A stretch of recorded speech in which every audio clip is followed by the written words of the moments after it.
Neste fim de semana, a Folha de São Paulo publicou um texto da Tabata Amaral, no qual ela publica ali nos primeiros parágrafos alguns insultos, alguns ataques que ela recebeu ou que ela recebe nos últimos anos.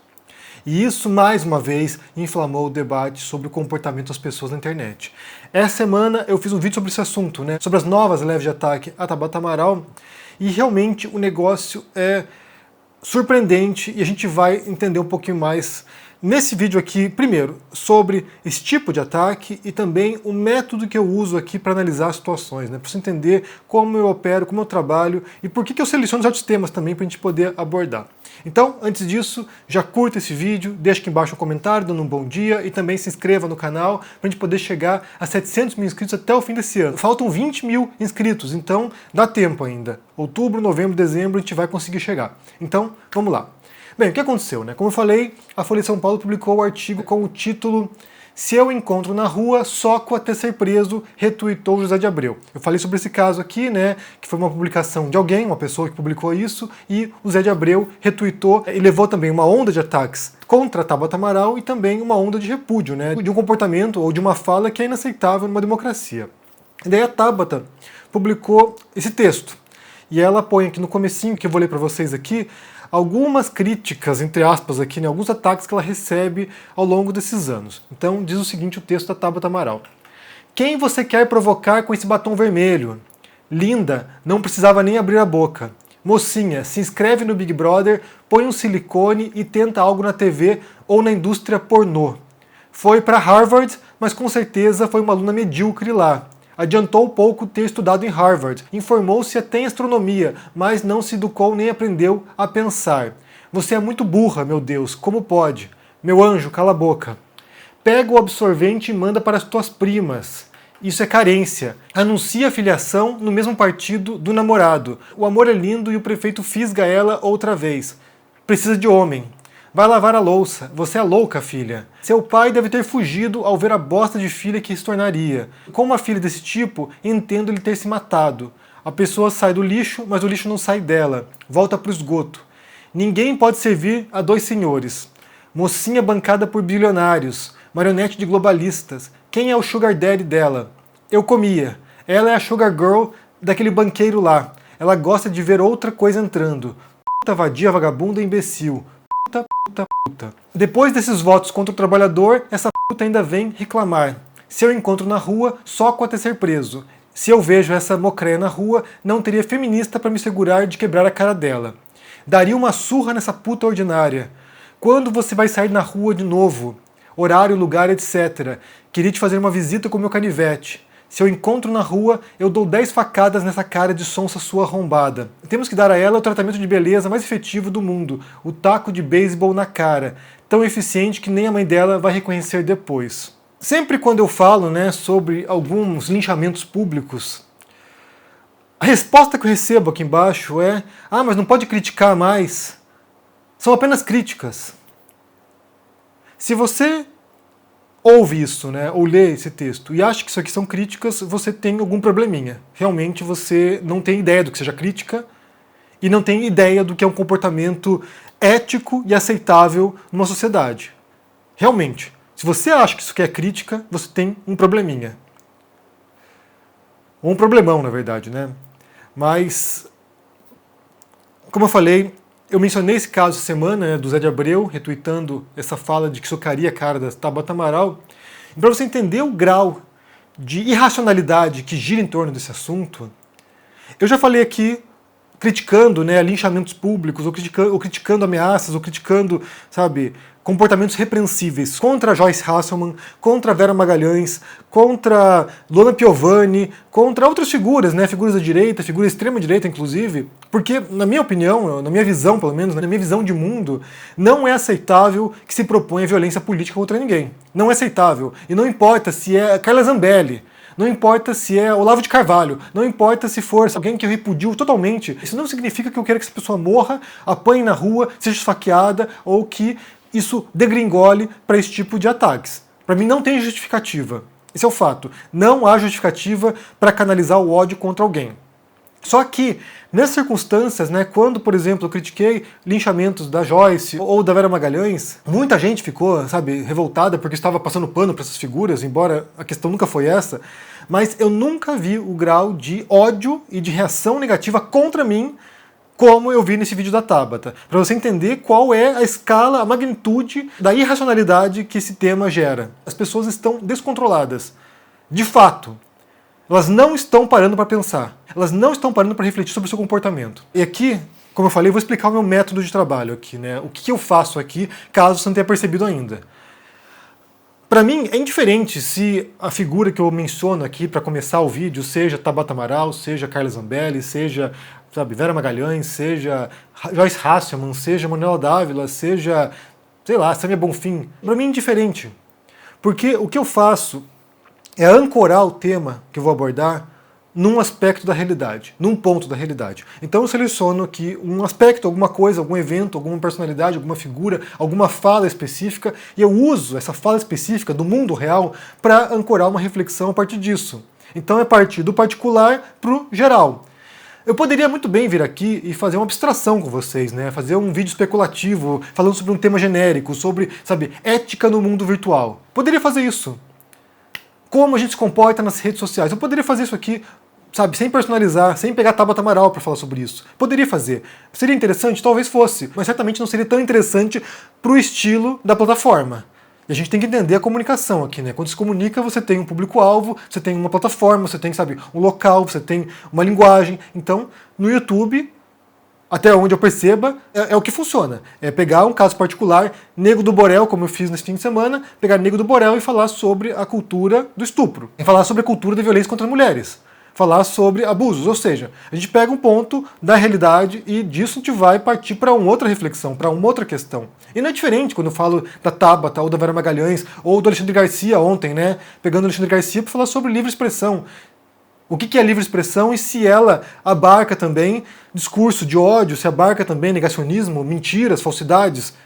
Então, não importa o Alexandre Garcia, o que importa é como isso vai nos levar para um outro caminho no qual a gente vai poder pensar sobre padrões da realidade, sobre, sabe, o que está subjacente às coisas, os porquês das coisas, que é o trabalho de filosofia, é entender os porquês da realidade. Então, a questão da Tabata em particular, porque, como eu falei, gera uma reação irracional nas pessoas, vai nos ajudar a entender o comportamento das pessoas na internet. Porque eu quero que você se observe, eu quero que você pare e olhe e se avalie, e me diga aqui no comentário.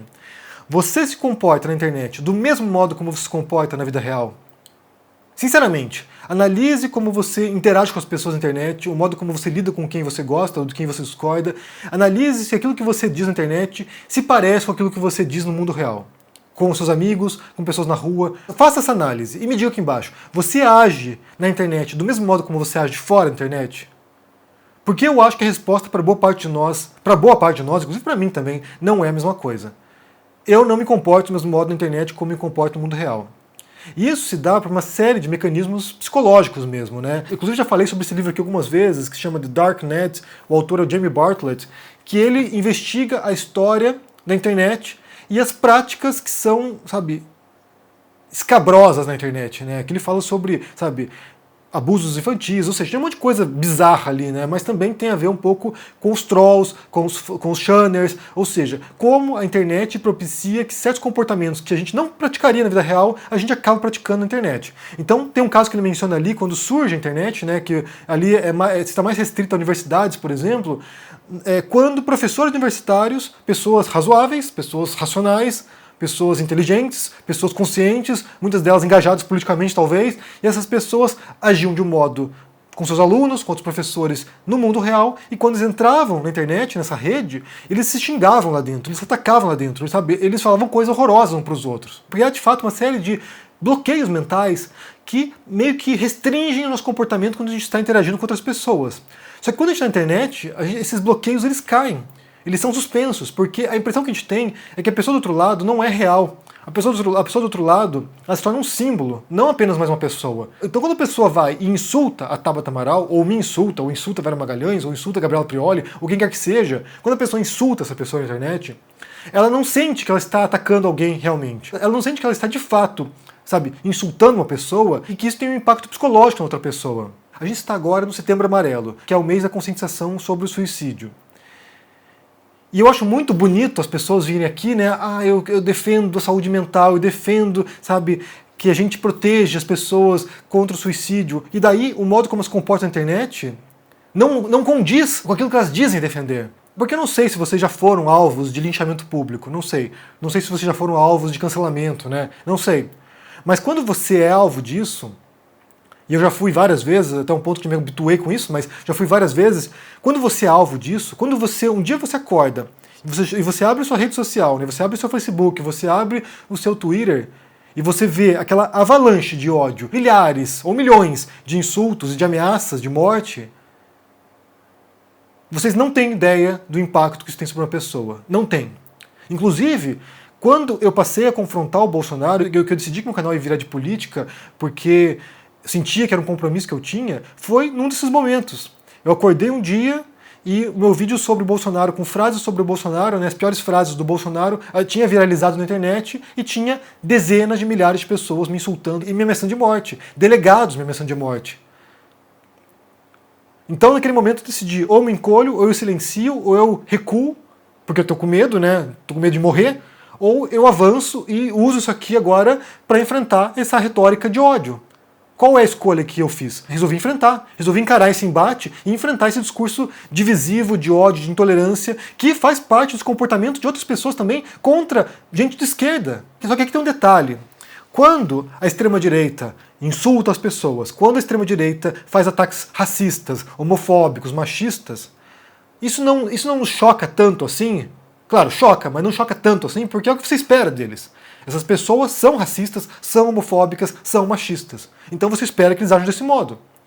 Agora, quando a esquerda opera desse modo, a gente é obrigado a parar e pensar. A gente é obrigado a parar e refletir. Porque deveríamos ser maior do que isso. Se a gente está lutando contra uma sociedade desigual, contra uma sociedade opressiva, que explora o trabalhador, que explora as mulheres, que explora os negros, que maltrata os homossexuais, a gente deveria ser melhor do que isso. E daí eu volto para a pergunta no começo ali, né? Não pode criticar a Tabata, não pode criticar a Vera Magalhães, não pode criticar a Prioli, não pode me criticar, não pode criticar as pessoas? E é claro que pode criticar. A crítica é saudável, a crítica, geralmente, né, quando ela é feita com boas intenções, ela é construtiva, inclusive. Eu posso dizer que várias vezes, como escritor e como comunicador aqui no YouTube, algumas críticas vieram pra cá, eu me senti na necessidade de melhorar. Me senti na necessidade de, olha só, essa crítica é válida, tem fundamentos, então eu vou me esforçar para ser melhor. Então a crítica, ela é positiva quando ela é feita com boas intenções. Mas a questão, e aqui falo da Tabata, mas também falo sobre qualquer linchamento público, é que não são apenas críticas, e vocês sabem disso. Não se finjam de inocentes, não se finjam, sabe, que vocês não estão enxergando. Não são apenas críticas. É muito mais do que isso. Eu vou pôr para vocês aqui a pirâmide argumentativa proposta pelo Paul Graham. Aqui você tem essa pirâmide, né, um modelo aqui de argumentação racional, de debates que acontecem. E se você olhar lá em cima, no topo da pirâmide, você tem refutação ao ponto central, que é quando você de fato confrontou as ideias da pessoa e você mostra qual é a resposta correta. Você refutou o ponto dela e apresentou uma resposta melhor. Não é à toa que aquilo ali é o topo da pirâmide, porque raramente isso acontece. Raramente você tem um debate no qual a pessoa vai lá e fala assim, olha, você está errado por causa disso, por causa disso, por causa disso, e a resposta é essa. Isso raramente acontece. Geralmente, a dinâmica dos debates e dos confrontos intelectuais ou dos confrontos que se dão no mundo real e na internet estão para baixo dessa pirâmide. E geralmente estão na base dessa pirâmide, que é quando você tem ataque puro, que é o insulto, que é o ataque, que é a ameaça, que é a ofensa, e ad hominem, que é quando você ataca a figura e não o argumento. É bonitinha, mas deveria fazer só isso, não deveria abrir a boca. Isso aqui é um ataque ad hominem. Ou, por exemplo, estudou em Harvard e não aprendeu nada. Isso aqui é um ataque ad hominem. Isso aqui não está criticando ou confrontando nenhuma proposta da Tabata Amaral. Isso aqui está confrontando a pessoa da Tabata Amaral. E daí eu mostro isso aqui porque, embora haja críticas construtivas, produtivas, relevantes, interessantes, e de fato tem pessoas que compreendem as coisas e sabem fazer uma crítica de fato que possa melhorar a situação, a maior parte das interações na internet, no mundo real, a maior parte dos confrontos se dão no nível do insulto, do ataque direto, da ameaça ou do ad hominem. E daí, como eu falei, um dia você acorda e você vê lá 30 mil pessoas te insultando, se houver 5 críticas razoáveis, elas somem no meio de inúmeros ataques e ameaças. E aqui eu falo por experiência particular mesmo, experiência própria, né? Porque eu já passei por isso algumas vezes. Então você é sufocado, então é uma avalanche. E daí entra uma outra questão. Do mesmo modo como a gente age diferente na internet como a gente age no mundo real, porque certos bloqueios desaparecem, do mesmo modo a gente não está preparado para receber esse tipo de ataque. Porque pense bem, a nossa vida em sociedade, ela se dava com pequenos grupos, né? Isso aqui a gente fala de milênios e milênios da evolução humana. Se dava em pequenos grupos. E daí a gente estava lá, sei lá, 200 outros indivíduos, e a gente, nessa sociedade, queria ser aceito. Uma boa parte das nossas interações com os outros seres humanos se dá na base da aceitação e do sentimento de pertencimento a esse grupo. Então imagine se você faz parte de uma sociedade de 200 habitantes e você é rejeitado por esses habitantes. Eles acham que você é impuro, eles acham que você é um demônio, eles acham que você é mau, eles acham que você é nojento, ou seja, eles vão lá e te repudiam. Imagine o efeito psicológico disso. Pequena sociedade, um colégio, uma sala de aula, 30 alunos e você é rejeitado por esses alunos. Qual é o impacto que isso tem sobre a vida de uma pessoa, de um adolescente? O modo como ele cresce se sentindo rejeitado, o modo como ele cresce se sentindo inferiorizado, o modo como ele cresce se sentindo, sabe, um lixo. Agora imagine isso aqui amplificado por dezenas de milhares de pessoas. Sério, imagine o impacto que isso não tem na mente de uma pessoa. Há casos, a gente sabe disso, de jovens que, sei lá, fazem um vídeo, tem uma reação negativa, atrai milhares ou milhões de haters e o jovem não aguenta e se mata. Esse é o ambiente que nós estamos alimentando. Esse é o ambiente que nós estamos construindo. E é isso que a gente quer. Pergunto para você, é isso que você quer? É esse ambiente que você deseja para as novas gerações? Porque eu o tempo todo sou obrigado a insistir com meu filho aqui, né, que é uma criança, 8 anos, para que ele entenda que os ataques que são feitos na internet, que ele não deve levar para si, que ele não deve guardar para si. Mas é difícil porque as pessoas querem ser aceitas. As pessoas querem ser acolhidas. E as redes sociais são um ambiente hostil. Elas são um ambiente no qual as pessoas estão destilando ódio. E eu já falei sobre isso, né, sobre como a política ela é um ambiente que utiliza as emoções. E a gente poderia usar emoções positivas também. A gente poderia, sabe, construir um projeto político com base na solidariedade, na ajuda ao outro, na construção de um país melhor, na esperança. A gente poderia fazer isso. Só que muita gente opta pelo caminho do ódio. Muita gente opta pelo caminho do ódio político, porque isso aqui é muito mais fácil você aglomerar as pessoas em torno do ódio e é muito mais fácil você direcionar esse ódio contra alguém. Então encontram aí bodes expiatórios. Encontram lá figuras, essa aqui é o mal, isso aqui representa a destruição de seus direitos. E daí, manda as ordens para cima disso. E essa mensagem é propagada. Essa semana, uma figura da esquerda dizendo isso, que tem que odiar mesmo. Que tem que odiar mesmo. E aí você não pode esperar nada melhor quando a proposta é o ódio. Você não pode esperar nada melhor quando a ideia é destruir as pessoas. Quando a ideia é você singularizar bodes expiatórios e usar isso como destruição. E a coisa que é pior ainda, na verdade, porque isso não tem fim, né? Vocês vão destruir a Tabata e vão encontrar outra pessoa para destruir depois. Porque essa sede de sangue não tem fim. Nada aplaca o ódio. O ódio sempre precisa de outros alvos.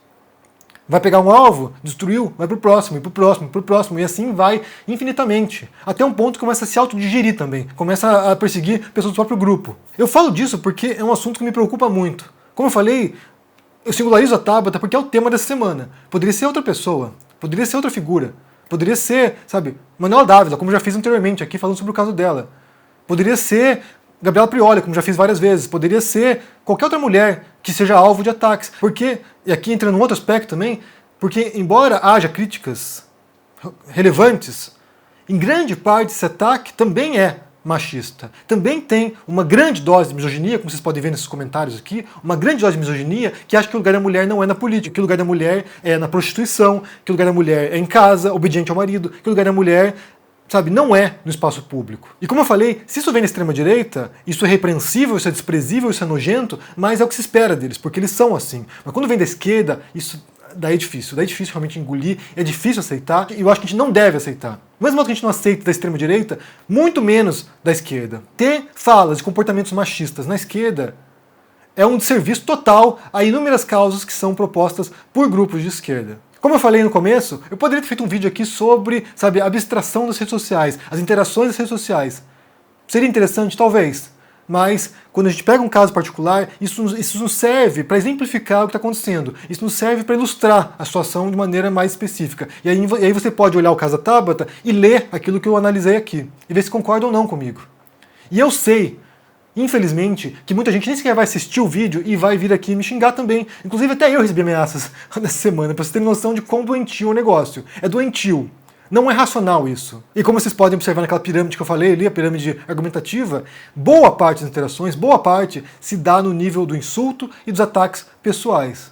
E isso é péssimo para uma argumentação, isso é péssimo para uma interação entre as pessoas. E a gente não age desse modo no mundo real. A gente não age xingando as pessoas na rua. A gente não age, sabe, criticando as pessoas abertamente o tempo todo. A gente não faz isso. Por que a gente age desse modo na internet?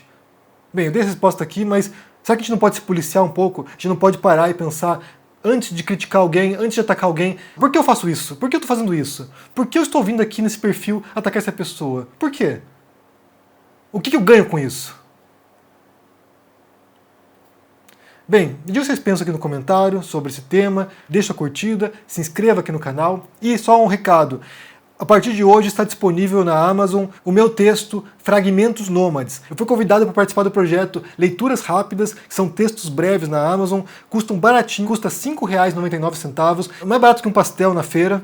Então vai lá e confira, porque nesses textos aqui, que serão publicados ao longo dos próximos meses, eu vou contar para vocês minha experiência no exterior, né, morando em diferentes países, nos Estados Unidos, na Argentina, na Espanha, na Itália, em Portugal, no Reino Unido, e o tempo que eu passei na estrada com minha família viajando também. Eu vou contar para vocês como é a vida de um imigrante, a experiência no exterior, como é a realidade de diferentes países. Então confira, porque vai ser uma oportunidade de vocês conhecerem um pouquinho minha trajetória aqui como escritor, também como viajante, como imigrante. Então acompanhem. Vou deixar o link para vocês aqui na descrição. Se cuidem por aí e até mais. Tchau!